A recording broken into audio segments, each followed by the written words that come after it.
Unaona shida gani? Mbio za sakafuni huishia kingoni. Dr. Chapa, unajifanya mtakatifu sana mbele za watu, lakini leo siku zako zishahesabika. Kijana, unajua hili ni eneo la hospitali, na hivyo hakuhitaji kifujo aina yoyote ile. Hospitali? Unajua nini maana hospitali wewe? Laiti kama ungejua nini maana hospitali, usingeifanya kuwa danguro na kufanya ushenzi wako na ufanya. Sikia, kama kuna mazungumzo yoyote tafadhali, naomba nifuate ofisini tuweze kuzungumza.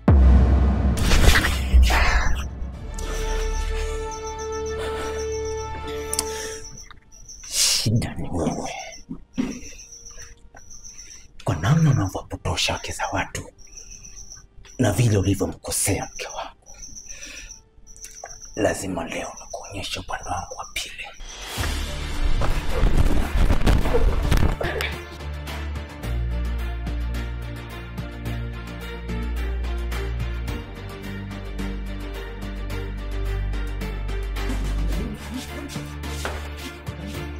Dokta, samani dokta, samani.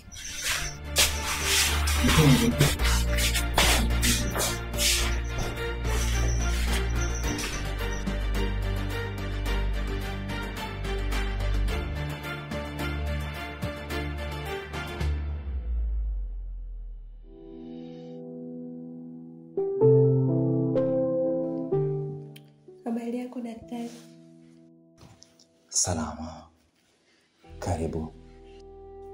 Asante. Karibu sana. Asante. Naona leo imekuwa ni siku nzuri sana, maana siku imeanza kwa kukutana na mwanamke mrembo kama wewe. Naamini kwa kuwa umefika hapa kila kitu kitakuwa sawa. Nitakutibu vizuri na kulingana na urembo ambao uko nao. Na kwa kuwa umekutana na daktari ambaye amebobea katika masuala hayo, basi kila kitu kitakuwa sawa. Karibu.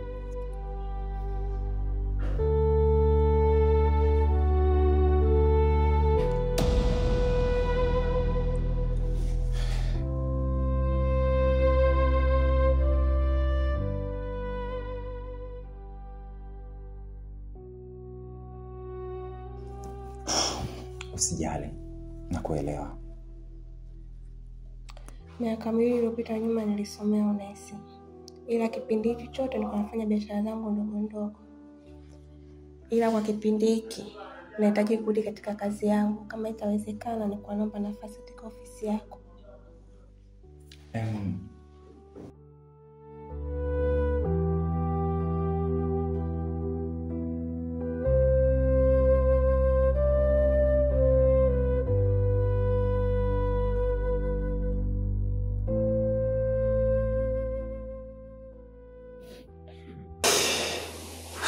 Kazi nimepata. Asa kucha msingi Jumatatu mapema kabisa asubuhi. Naomba wasili hapa ili niweze kukupa taratibu za kazi. Okay, asante.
Sikutarajia siku ya leo kama ningeenjoy kiasi hichi.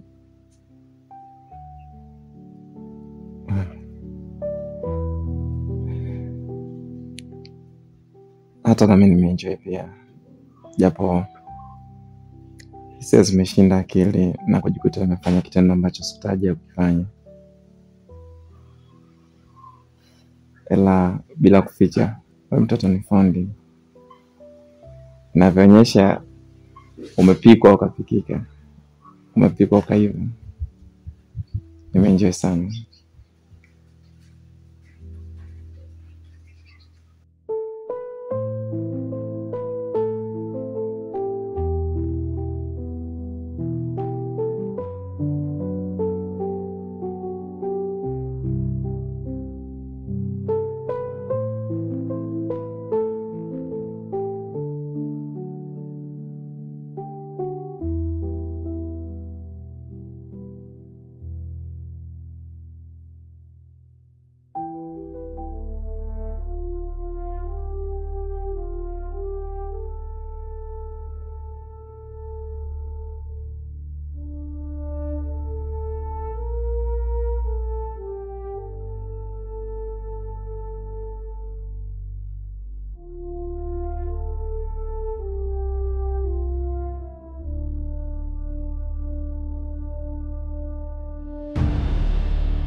Anajifanya mwema mbele za watu.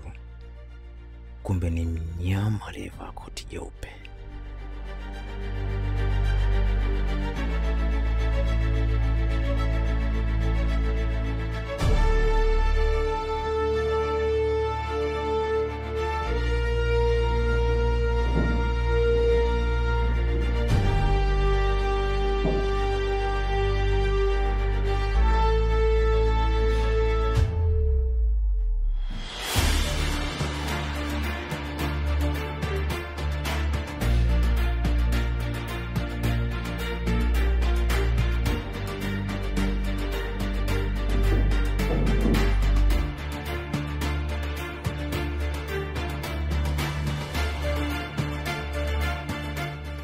Gift.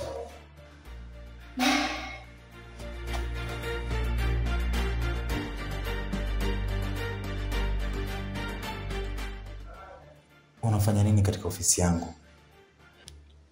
Nilikuwa naangalia rekodi za wagonjwa. Lakini huu si muda ambao unatakiwa kuwa hapa.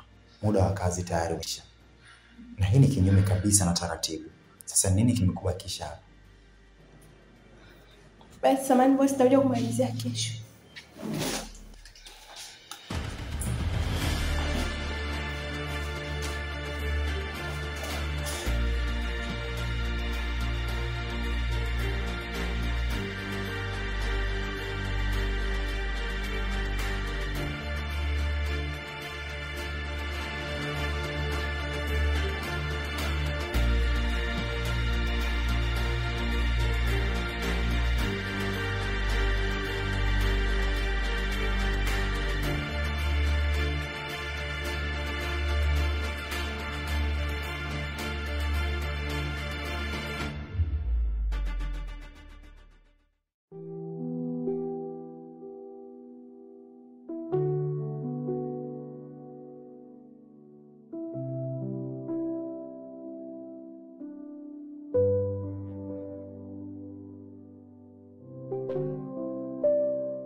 Muone vile. Unajifanya unanipenda, akija mke wako unaniacha. No. Hapana. Unajua nakupenda sana, na hisia zangu zinanifanya nifike mbali sana kiasi kwamba nakosa maamuzi. Lakini hata kama mke wangu akija, mimi kama askari lazima niwe na mbinu za kivita ambazo zinaweza kunifanya kuwa mshindi kwenye penzi lako, hata wakati ambapo mke wangu atakuwepo. Usijali.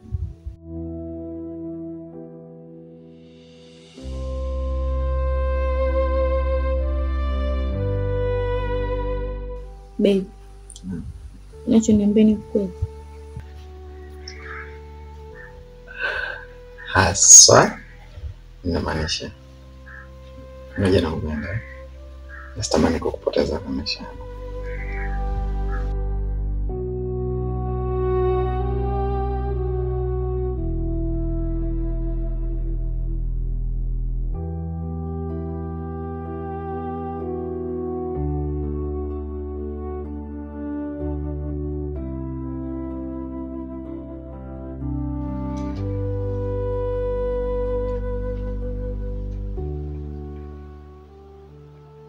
Na hakika hajui kinachoendelea?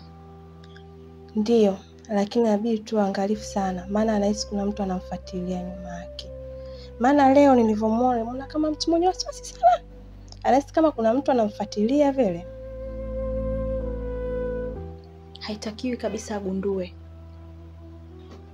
Maana kama kigundua, atatumia kama fimbo kutaka kurudia ukatili ule ule alionifanyia. Na mimi sitaki kurudia ule ukatili wake. Mateso yake mimi sitaki kuyarudia. Safari au tuteseka tena. Maana tutumii nguvu, tunatumia akili. Huo uovu wake na maneno yake ndio atakaomfanya akamatwe.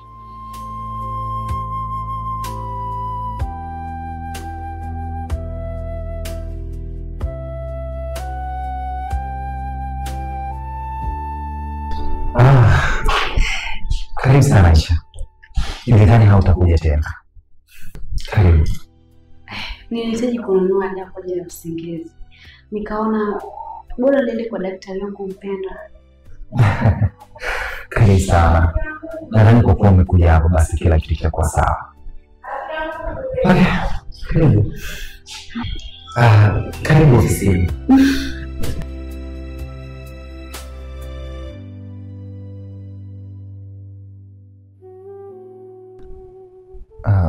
Ni kizunguzungu au mapigo ya moyo yanaenda mbio?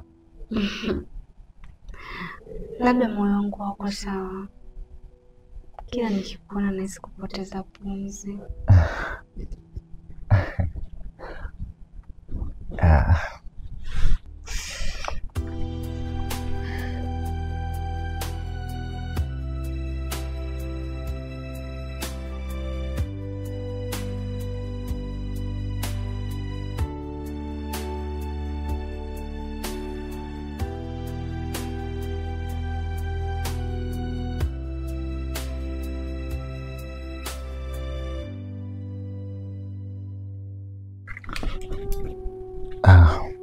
Ni kweli mapigo ya moyo yanaenda mbio, lakini sio ugonjwa,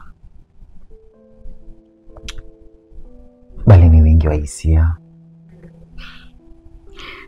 Daktari, naomba nisomee tiba zake. Yeah.